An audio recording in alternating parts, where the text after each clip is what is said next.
My solo trip to Costa Rica, let me tell you, immigration line was almost 45 minutes long, and it took me a while to get out of it. But I was so excited to be in Costa Rica. Outside the airport, the sunset was amazing. There was a lot of traffic outside the airport, just an FYI. The day one, I stayed in Salina Hostel in Manuel Antoni. It is such a great hostel. It was my first time staying in any hostel. The next day, I went to Manuel Antoni National Park, where I saw a variety of wildlife and monkeys. The beaches were pristine. It wasn't as busy as expected, but the wildlife was crazy amazing. We did see different animals. Day 2, we decided to go to Nauyaca waterfalls. So we went to the. So now we are taking a bus to San Isidro for Nauyaca waterfalls. Here's the bus. The bus to Nauyaca waterfall runs at 8 o'clock in the morning. So the bus ride was super scenic. We got to Dominico within like 45 minutes, and then from there we made our journey to Nauyaca waterfalls. The bus was decently packed, but it was hot in the bus. So we just reached Nauyaca waterfalls by bus. Took us hour and 15 minutes of journey, and now we're walking to get the tickets. Once we reached Nauyaca waterfalls, we went to the office, paid the entrance fee, which was around like $10, and there's a huge Nauyaca sign outside the office, so you can't really miss it. However, if you start your journey earlier in the morning, it would be less hot. You can see my friend struggling there. The hike is strenuous, but it's a great waterfall to go to because it's so scenic.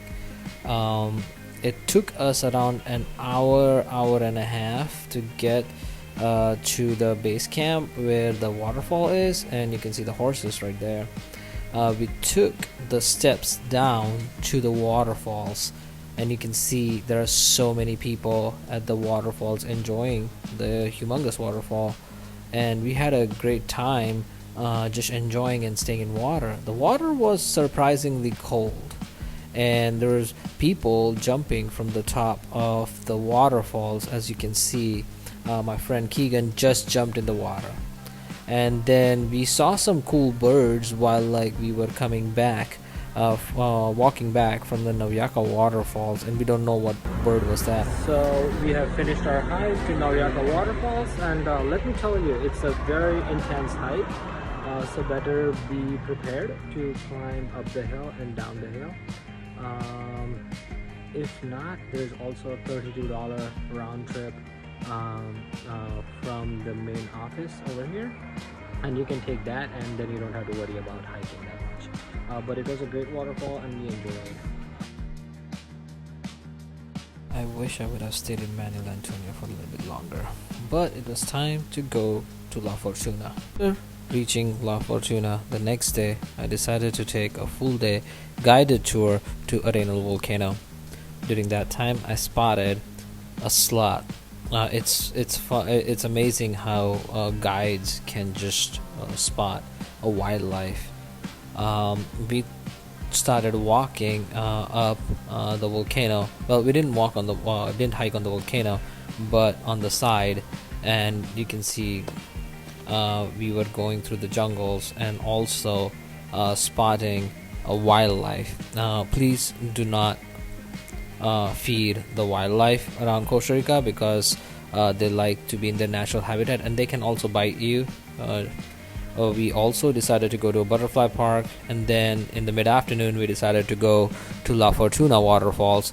It was about a 30-minute hike down. It was a bit strenuous, but it was enjoyable. And then we ended up coming to a hanging bridge, which actually saved me $35 to specially go to a hanging bridge. This was a good experience, and walking around the hanging bridge can be a little bit scary, but it was fun. So we were walking towards the La Fortuna waterfall, and there were just steps that we were taking down to go to the waterfall. Took us like 30 minutes to get down to the bottom of the falls, and you can see here such a great falls. It's humongous. The water is super cold indeed.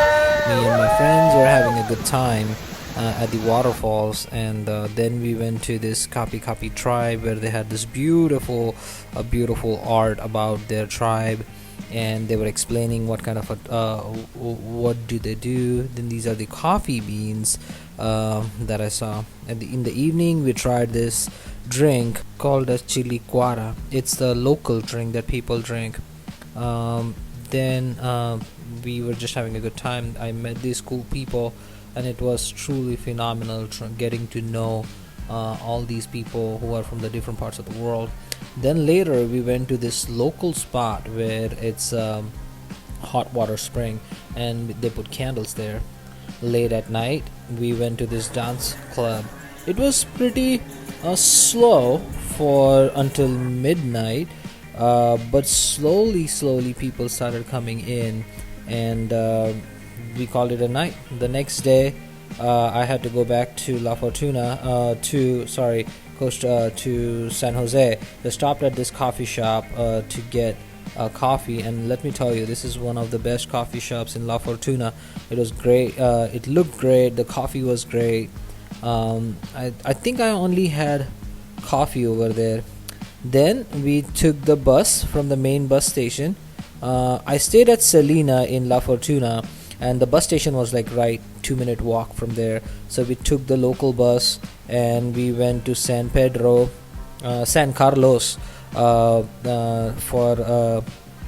to take another bus to San Jose. So this was at 8 o'clock in the morning, and the bus journey wasn't that bad. We really had a good time getting to see how Costa Ricans really live and travel through all the buses and the cities they have to go to.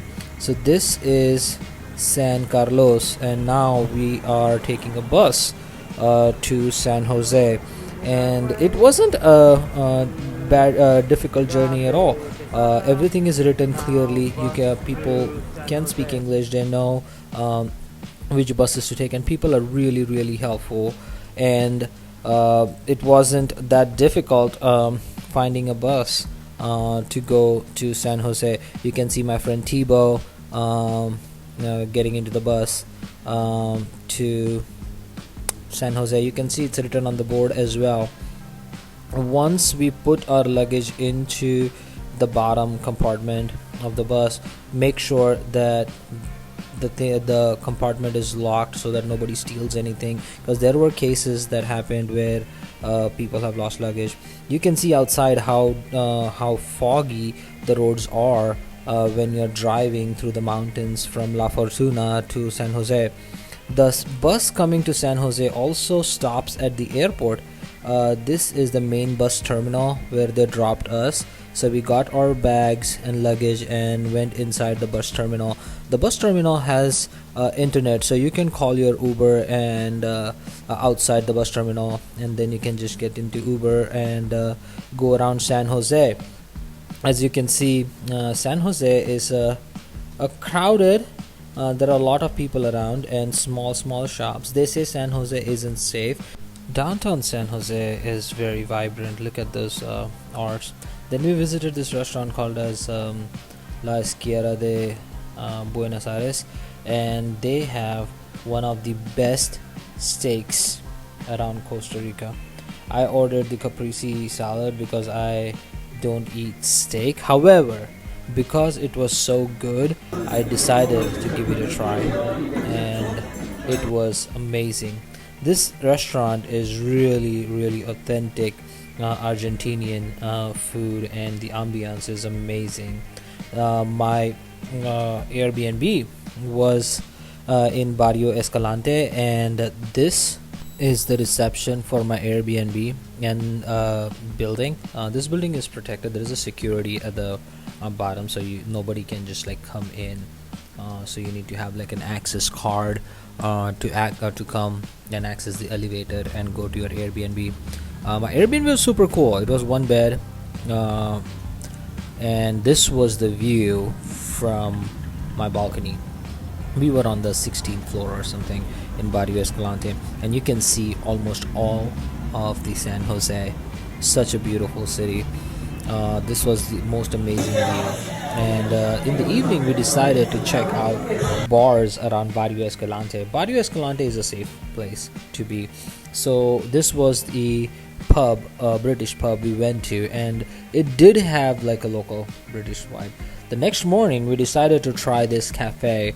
It's one of the most amazing cafes in San Jose. They show you how where is the coffee grown and how it's processed. It's super authentic experience. The place itself is very cozy and calm. They tell you how the coffee, what are the different kinds of coffee and how they are made. So I decided to order uh, a Japanese style of coffee where they boil the water and pour the coffee on the top, and then slowly the coffee starts dripping in at the bottom. And he explained how the flavors of the coffee come out through all the different processes.